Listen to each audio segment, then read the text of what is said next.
হুমা নারুকা ওয়া হুমা জান্নাতুকা, তোমার আব্বা আম্মা তোমার জান্নাত, তোমার আব্বা আম্মা তোমার জাহান্নাম। যদি আব্বা আম্মাকে খুশি করে দুনিয়া থেকে যেতে পারো তাহলে তোমার কপালে জান্নাত, আর আব্বা আম্মাকে যদি নারাজ করে দুনিয়া থেকে যাও, ব্যক্তিগতভাবে সকল আমল থাকলেও তোমার কপালে জান্নাত।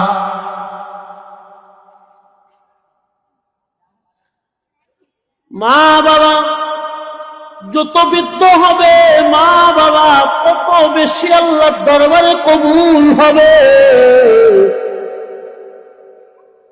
মা বাবা এখন বৃদ্ধ হয়ে গেছে, দেখতে সুন্দর মানায় না, মা বাবাকে দেখতে এখন সুন্দর লাগে না।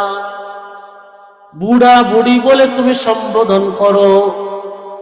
মনে রাখবা, তুমি তোমার সন্তানের সাথে আগামীতে যত সুন্দর ভালো ব্যবহার পাওয়ার আশা করো, তার চেয়ে সুন্দর ব্যবহার দেখাও তোমার আব্বা আম্মাকে।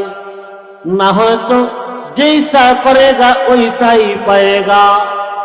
তোমার আব্বা আম্মার সাথে তুমি যেমন আচরণ করবা, তোমার সন্তানেরা তোমার সাথে তার চেয়ে আরো খারাপ আচরণ করবে। পয়গম্বর মুসা আলাইহিস সালাতু ওয়াস সালাম বড় আবেগী পয়গম্বর ছিলেন।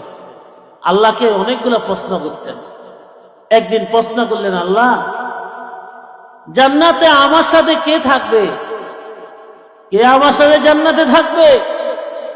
আল্লাহ পাক রব্বুল আলামিন বলেন, মুসা, তোমার সাথে জান্নাতে থাকবে অমুক শহরের অমুক গরুর জবাই করে, যে গরু গোশত বিক্রি করে কসাই, ওই কসাই তোমার সাথে জান্নাতে থাকবে।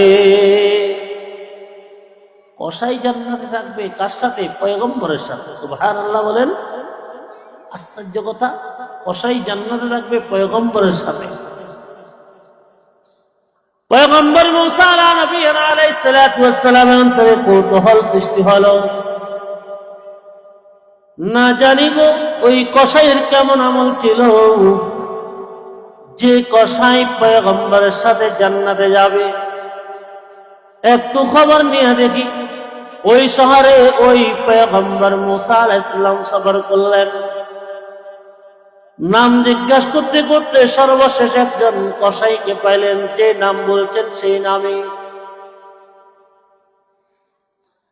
মুসা আলাইহিস সালাম বললেন, আমি একজন মুসাফির, দূর থেকে আসলাম, আজকে আপনার বাড়িতে মেহমান হব। আপনি দয়া করে যদি মেহমান বানান। কসাই তো আল্লাহওয়ালা কসাই, ও বলে, আপনার মতো দিনদার আমার বাড়ি রাখবে, কোনো সমস্যা নাই। তাড়াতাড়ি গোশতগুলা বিক্রি করে সামান্য গোশতের একটা পুটলা নিয়ে বাড়িতে রওনা হলেন মেহমানকে নিয়ে। যেই মাত্র ঘরের মধ্যে মেহমানকে বসাইলেন, আর বলতেছেন, মেহমান গো, আমার একজন বুড়ি মা আছে, তার একটু খেদমত করে আসে, আপনার সাথে পরে কথা বলবো। মেহমান পয়গম্বর মুসা এই কথাটা কিন্তু ওই কসাই জানেন না। মুসা আলাইহিস সালাম বলবেন, ঠিক আছে যাও। কসাই ভিতরে গেলেন, রুটি বানাইলেন, গোশত পাকাইলেন। কিছুক্ষণ পরে মাকে ঘুম থেকে উঠাইলেন, উযু করাই দিলেন, তারপরে নামাজ পড়ানোর ব্যবস্থা করলেন। অসুস্থ মা নামাজ শেষ করিয়া বসলেন, আর ওই কসাই লোকটা রুটি গরম গরম গোশত মার সামনে আনলেন, আর গোশত দিয়া রুটি দিয়া মার মুখে তুলে দিচ্ছেন। যেই মাত্র তুলে দিচ্ছেন, আর ওই মাত্র মা মুস্কি হাসা হাসা কি যেন বলে, আর কসাইও তার সাথে হাসে। খাওয়ানি শেষ হয়ে গেল। ফিরে আসলেন মেহমানের কাছে, মেহমান আপনার জন্য খানা রেডি। মেহমান ডাক দিয়া কয়, ভাই আপনার থেকে একটা কথা জানতে মনে চায়। কি কথা গো? আপনার আম্মার সাথে এতক্ষণ কথা বললেন, দূর থেকে আমি তাকিয়ে আছি, কিন্তু কি যেন আপনার মা বলে আর আপনি হাসেন। বলে বুড়ি মা কত আবেগের সাথে কত কথা বলতে পারে, কত রঙের কথা বলতে পারে। বলে কি কথা বলছেন? বলে আমার মার মুখে যখন নাকি আমি গোস্ত আর রুটি দিয়া মিশাইয়া মুখে উঠাই দিলাম, আমার মা মুখ দিয়া বলেন, আয় আল্লাহ, আমার এই কসাই ছেলেটাকে তুমি যোগের শ্রেষ্ঠ পয়গম্বর মুসার সাথে জান্নাতবাসী করিও। কসাই লোকটা ডাক দিয়া বলেন, হুজুর, কোথায় পয়গম্বর, কোথায় আমি একজন সাধারণ মানুষ, আমি একজন কসাই। দুনিয়াতে থাকা অবস্থায় তো পয়গম্বর মুসাকে জীবনের চোখ দিয়ে তাকাই একবারও কোনো সৌভাগ্য নসিব হয় নাই।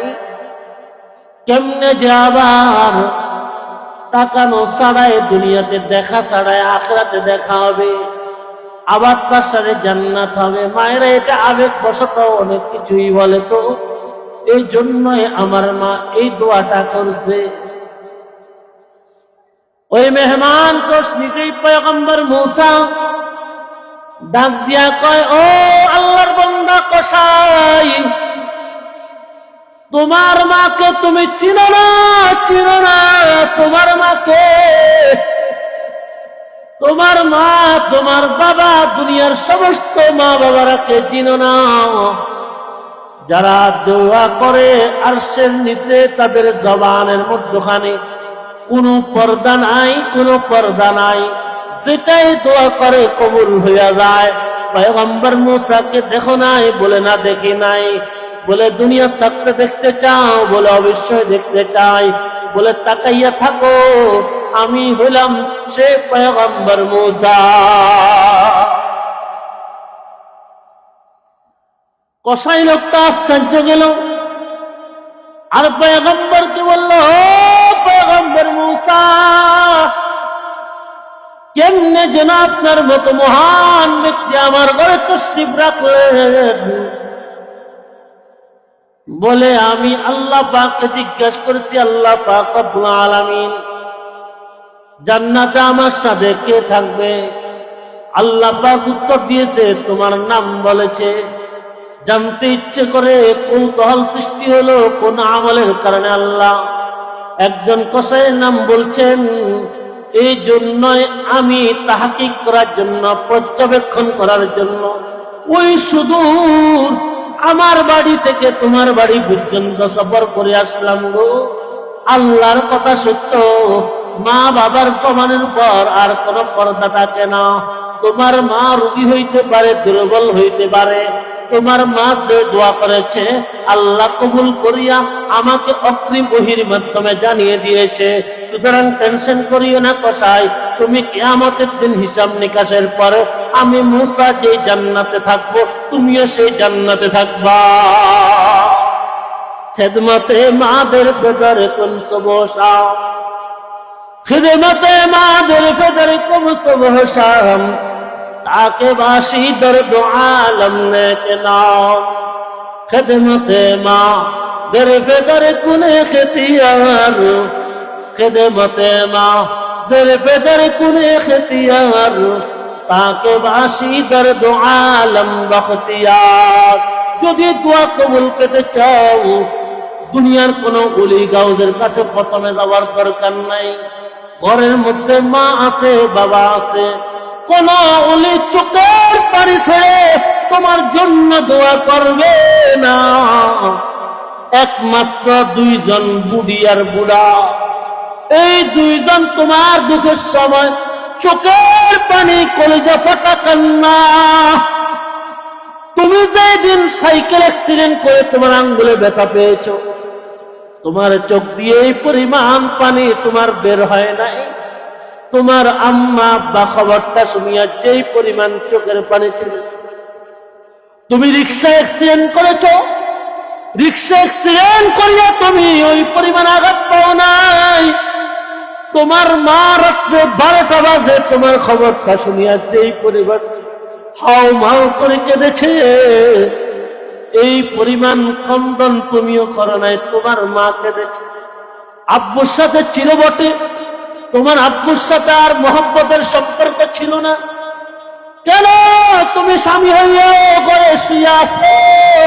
আমার সন্তানটা অ্যাক্সিডেন্ট করেছে, তুমি এখনো বসে আছো, তোমার সাথে আমার কোনো কানেকশন নাই। যেই দিন বাবা গরম করিয়া কোনো সন্তানকে কোনো কথা বলে, সেই দিন মা রাগ করিয়া আর বাবার সাথে কথা বলে না। কেন আমার সন্তানটাকে তুমি গরম করিয়া কথা বললা? এই জন্যই মা সহ্য করতে পারে না। এই জন্য যুবক ভাইরা গো, আল্লাহ রাসূলকে জিজ্ঞাসা করেছেন সাহাবী, মা হাক্কু বিহুসনি সাহাবাতি ইয়া রাসূলুল্লাহ, ওগো নবীজি, আমাকে সবচেয়ে বেশি অধিকার পাওয়ার দুনিয়ার মধ্যে কে রাখে? আল্লাহ রাসূল বলেন, উম্মুকা, তোমার মা। সুম্মা মান ইয়া রাসূলুল্লাহ, এরপরে কে? আল্লাহ নবী বলেন, উম্মুকা, তোমার মা।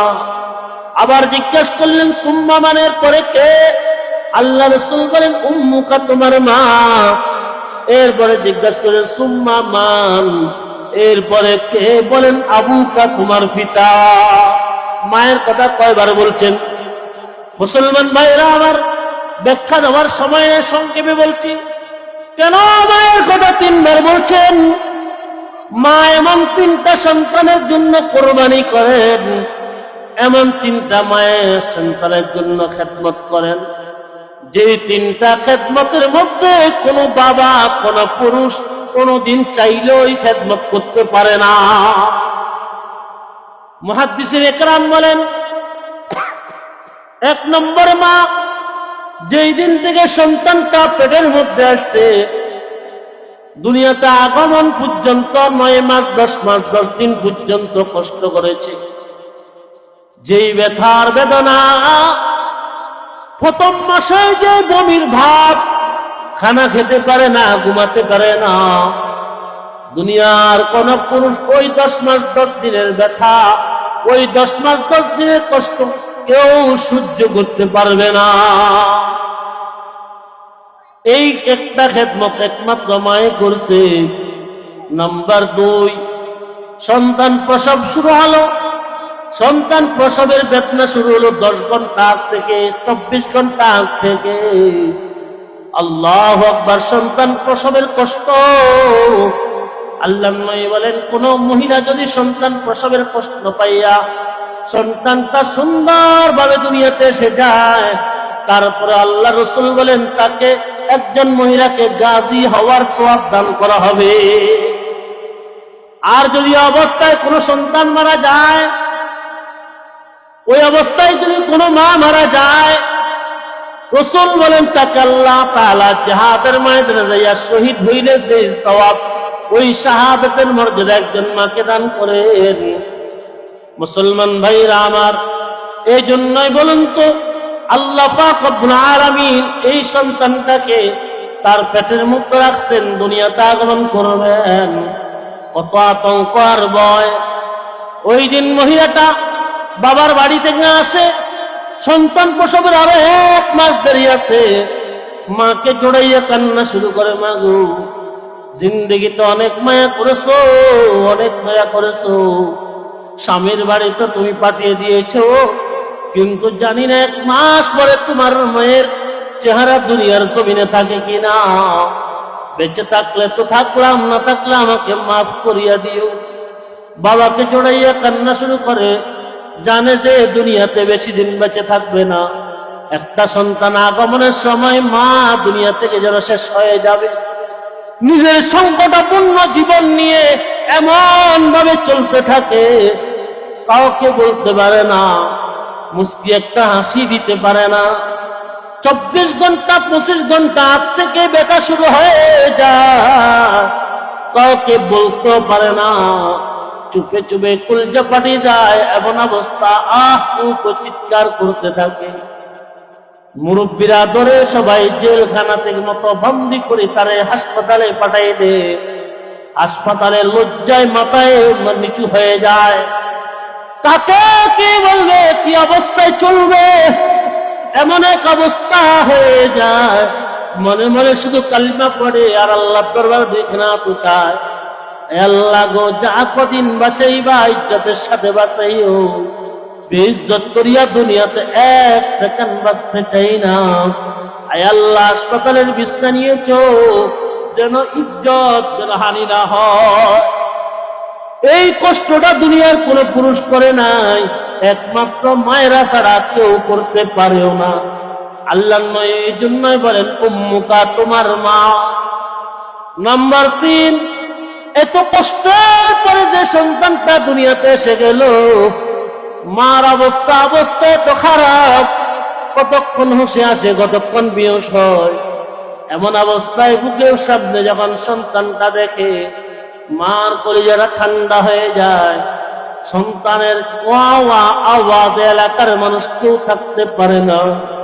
সবাই বলে নাও নাও, তার মায়ের স্তনের সামনে নিয়ে যাও। মা এত কষ্টের পরে কোনদিন সন্তানকে লাথি মারি ফেলে দে না, বরং সব বুকের সাথে জড়াইয়া দুধ পান করা শুরু করে।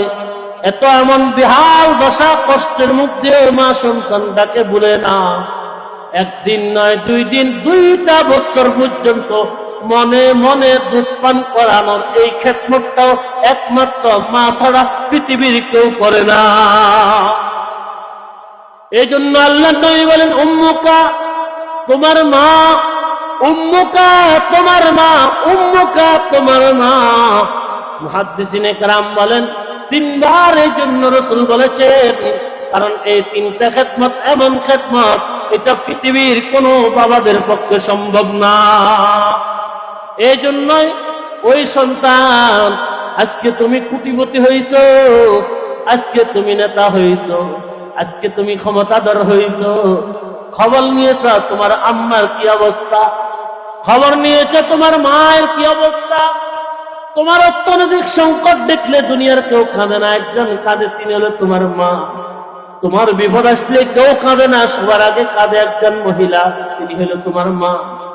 এই জন্যই কোনদিন জীবনেও মাকে ভুলতে পারবা না। দুনিয়ার মধ্যে কল্যাণ মঙ্গল যদি চাও, আখিরাতে জাহান্নাম থেকে যদি মুক্তি চাও, একমাত্র ঘরের মধ্যে মা বাবার দোয়া নেওয়া ব্যতীত তোমার জন্য বিকল্প কোন রাস্তার না। যদি ভুল করেছ, ভুল করে ফেলছ, যুবক ভুল করে ফেলেছ, সময় আছে, ফিরিয়ে আসো, ফিরিয়ে আসো, মায়ের পা ধরো। আর ওই জমিনটাও 3 ঘরে ভাগ হবে, 3 ভাইয়ের মধ্যখানে ভাগ হবে। কথা বুঝেন না? 3য় ভাই বড় চালাক। 3য় ভাই এখন না না, আমি কোনটাই প্রস্তাব গ্রহণ করবো না। কি কয়, মা আমি নিয়ে যাব, জমিন তোমরা নিয়ে যাও।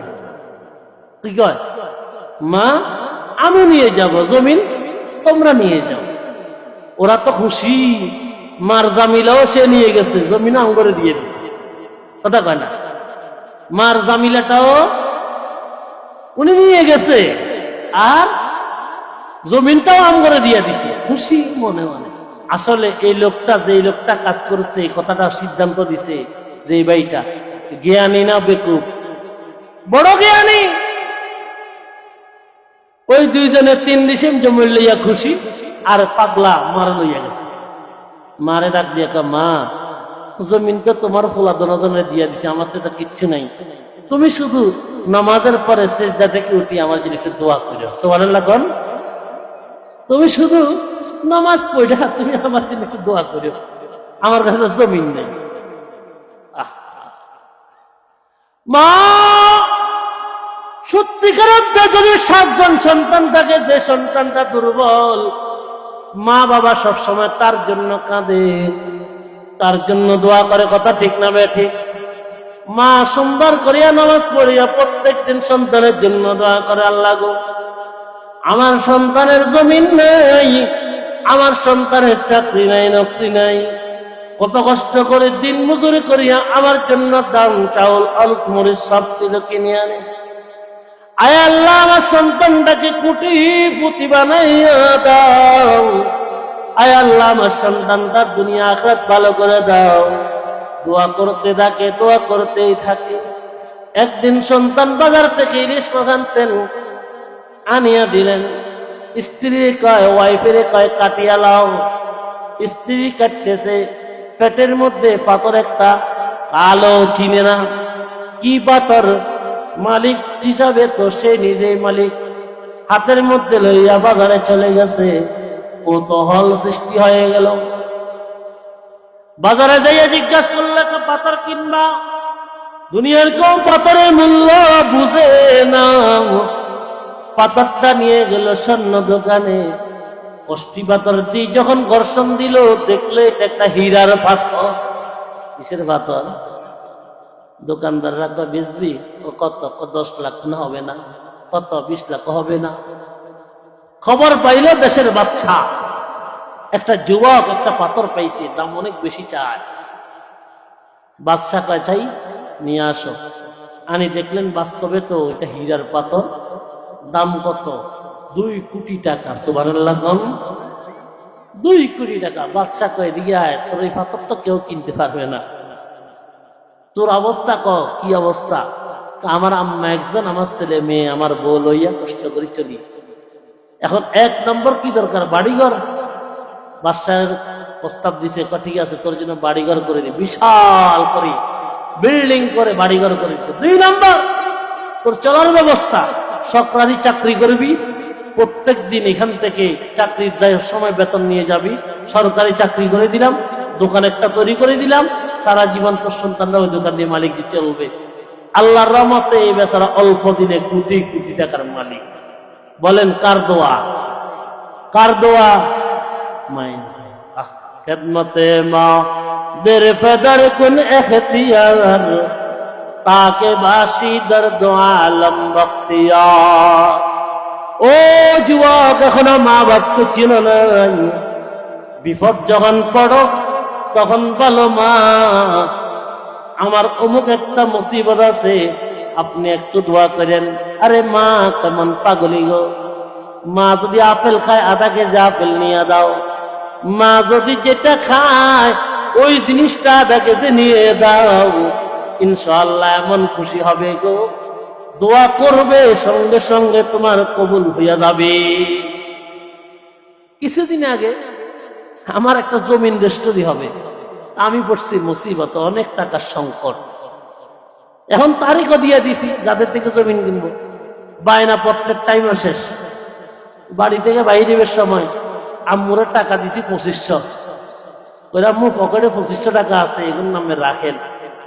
আম্মু আমি একটু মুসিবতে আছি, আপনি একটু কষ্ট করে 2 রাকাত নফল নামাজ পড়ি, দোয়া করবেন আল্লাহ আর হুতের জমিন রেজিস্ট্রি করতে পারে। আর এখন 10-12 লাখ টাকা শর্ট, একখানা দোয়া করবেন। আমার কাছে দোয়া করবো, দোয়া করবো। এমনি কি দোয়া করছে তো জানি না, চলে আইছি। 2 দিনের ভিতরে বিভিন্ন দিক থেকে আলহামদুলিল্লাহ আল্লাহর বান্দারা তৈরি হয়ে গেছে কর্জ দেওয়ার জন্য। 3 দিনের দিন জমিন রেজিস্ট্রি হয়ে গেছে। বলেন আলহামদুলিল্লাহ। মিয়া, তোমার মা বাবা তোমার জিন্দা ওলি ঘরে আছে, আর তুমি রাস্তা রাস্তায় খাজার গাজা বাবা দোয়াও। তোমার মা বাবা থেকে দোয়া তো না, নিজের বাবারে বাবা ডাকে না, খাজা বাবারে বাবা ডাকে বসি বসি। কথা কোন না, এরকম আলোক আছে না নাই? খেদমতে মা দের পেদার কোন সব হোসাম, তাকে বাসি দর্দ আলম নেকে নাম। নারী জাতি মায়ের জাতি, গর্বিত সে নারী। নারী জাতি মায়ের জাতি, গর্বিত সে নারী। যাদের পায়ের নিচে হলো জান্নাতের বাড়ি। জান্নাতের বাড়ি আমার মায়ের পায়ের নিচে। এই জন্য রাসূল বলে, হুমা জান্নাতুকা ওয়া হুমা নারুকা। ওই 2 জন তোমার আম্মা আব্বা তোমার জান্নাত, ওই 2 জন তোমার আব্বা আম্মা তোমার জাহান্নাম। যদি খেদমত করে দুনিয়া থেকে যাইতে পারো, তোমার কপালে জান্নাত, আর খেদমত করি দুনিয়া থেকে যদি যাইতে না পারো, তোমার কপালে জাহান্নাম।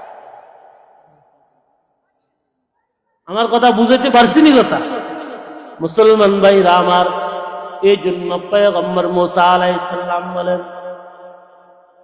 ওই লোকটাকে আমি দেখার জন্য কৌতূহল সৃষ্টি হলো, যাইয়া দেখি একজন কসাই, তার সর্বশ্রেষ্ঠত্ব কি? তার শ্রেষ্ঠত্ব হলো তিনি খেদমত করেন, মা খেদমত করবেন মায়ের। এই জন্য মায়ের খেদমত করলে ইনশাআল্লাহ আপনার জন্য দোয়া কবুলের একটা কাঠি হয়ে যাবে, একটা মেশিন হয়ে যাবে। আমার কথা বুঝতে পারছেন না কথা? আল্লাহ পাক রব্বুল আলামিন আমাদেরকে মা বাবার হক আদায় করা